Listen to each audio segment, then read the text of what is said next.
नमस्कार, मैं संजीव कुमार आज हुर्सल के समवित्तीय शास्त्र को संक्षिप्त में प्रस्तुत करने का प्रयास करूंगा। हुर्सल का लक्ष्य दर्शन को पूर्णतः वैज्ञानिक बनाना था।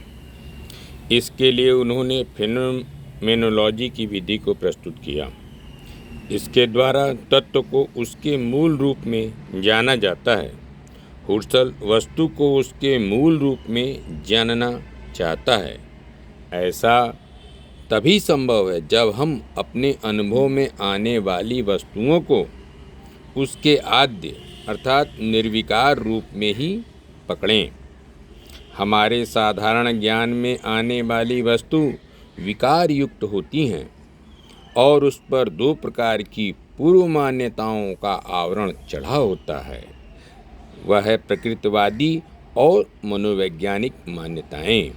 इन दोनों मान्यताओं का क्रमशः निराकरण करके हम चेतना में प्रदत्त वस्तु के मूल एवं वस्तुनिष्ठ रूप को जान सकते हैं। यह सारी प्रक्रिया चेतना के विश्लेषण के रूप में ही होती है।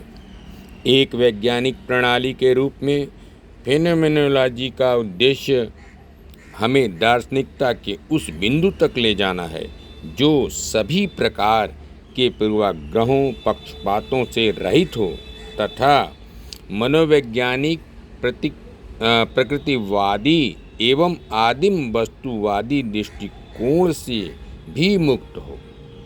मनोवैज्ञानिक अनुभव क्षणिक होते हैं, परिवर्तनशील होते हैं, अतः इन क्षणिक अनुभव आधारित निष्कर्ष संशय रहित नहीं हो सकते।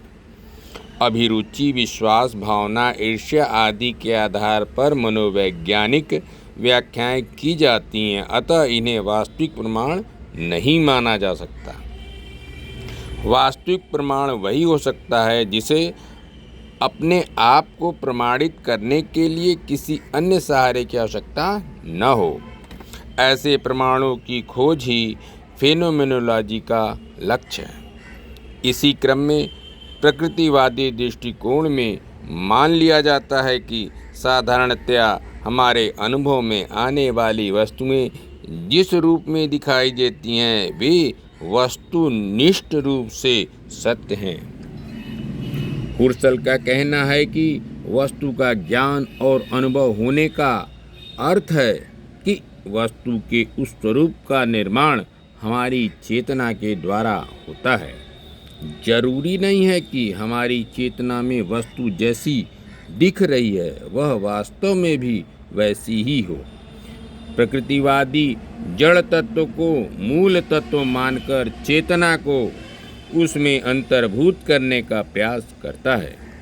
प्रकृति की यंत्रवादी व्याख्या के कारण मूल्यों एवं भावनाओं की व्याख्या नहीं हो पाती। सभी दृष्टिकोणों पूरी मान्यताओं से रहित अवस्था के लिए फेनोमेनोलॉजी प्रविधि का प्रयोग हुर्सल करते हैं। इस विधि के दो पक्ष हैं। पहला इपोखे। हुर्सल इपोखे अर्थात कोष्ठीकरण प्रक्रिया द्वारा प्रकृतिवादी विश्वासों को अलग कर समस्त बाह्य विकारों से मुक्त चेतना तक पहुंचना चाहते हैं ताकि चेतना के वास्तविक रूप को स्पष्ट किया जा सके। सामान्यतः जब किसी विषय को समझने का प्रयास किया जाता है तो पहले के विचारों को विचारते हैं। परिणाम स्वरूप हमारा निष्कर्ष किसी न किसी पूर्व के मत से प्रभावित हो जाता है।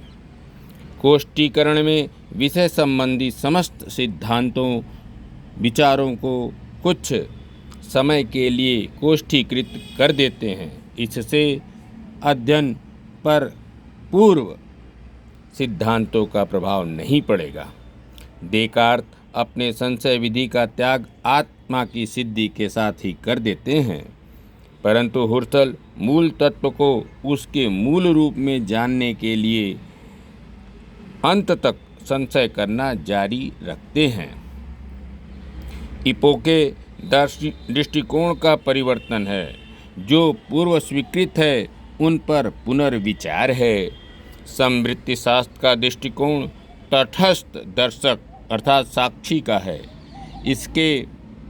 परिणाम स्वरूप अनुभव एवं जगत के नए अर्थ का उद्घाटन होता है। दूसरा, स्थगन। इसका आशय है मूल की तरफ लौटना। स्थगन के 3 मुख्य प्रकार हैं। पहला, फेनोमेनोलॉजिकल अपचयन। इसका संबंध चेतना से है। हुर्सल के अनुसार चेतना का अध्ययन करते समय मनोभावों का प्रभाव होता है, अतः चेतना के वास्तविक स्वरूप को पकड़ने के लिए हम इन मनोदशाओं से चेतना को मुक्त रखना अपरिहार्य है। दूसरा, तात्विक अपचयन। इसमें चेतना को आत्मनिष्ठ आंतरिकता से मुक्त किया जाता है, जिससे चेतना का चेतना के रूप में प्रकाशन होता है, परंतु यह चेतना व्यक्ति विशेष की है। तीसरा, मूर्तकल्पी अपचयन। हुर्सल के अनुसार चेतना सदैव विषय सापेक्ष ही होती है, कभी भी रिक्त चेतना नहीं होती है, और चेतना तो किसी विषय की ही है, साथ ही विषय भी चेतना का विषय है। चेतना ही सभी विषयों की प्रागपेक्षा है। चेतना को सहसंबद्ध विषयों का ही अस्तित्व है। हुर्सल चेतन प्रक्रिया के 3 पक्ष मानते हैं: ज्ञाता, ज्ञान और ज्ञेय। विषयापेक्षी क्रिया में विषयी और विषय 2 ध्रुव हैं। हुर्सल के अनुसार इन ध्रुवों में कोई द्वैत नहीं है, क्योंकि वस्तु एवं ज्ञान एक दूसरे के सापेक्ष ही हैं। हुर्सल के अनुसार चेतना का मूलभूत लक्षण चेतना की एकता है। विषयोन्मुखता इसी एकता का परिणाम है। यहाँ चेतना का अर्थ है एक ही साथ विषयी का विषय होना और विषय का विषयी होना। शुद्ध विषयी का अपने आप में कोई अर्थ नहीं है। विषयी इसलिए विषयी है क्योंकि विषय है, अर्थात उसके सामने कोई वस्तु या विचार विद्यमान है। चेतना अर्थात मन एवं विषय अर्थात शरीर को इकाई रूप में हैं, क्योंकि चेतना के अभाव में विषय और विषय के अभाव में चेतना अपना अस्तित्व ही धारण नहीं कर सकता। चेतना विषय की ओर प्रवाहशील है, अतः जब हम विशुद्ध चेतना को पकड़ लेंगे तो मूल तत्व अर्थात विषय स्वयं अपने को स्पष्ट कर देगा। धन्यवाद।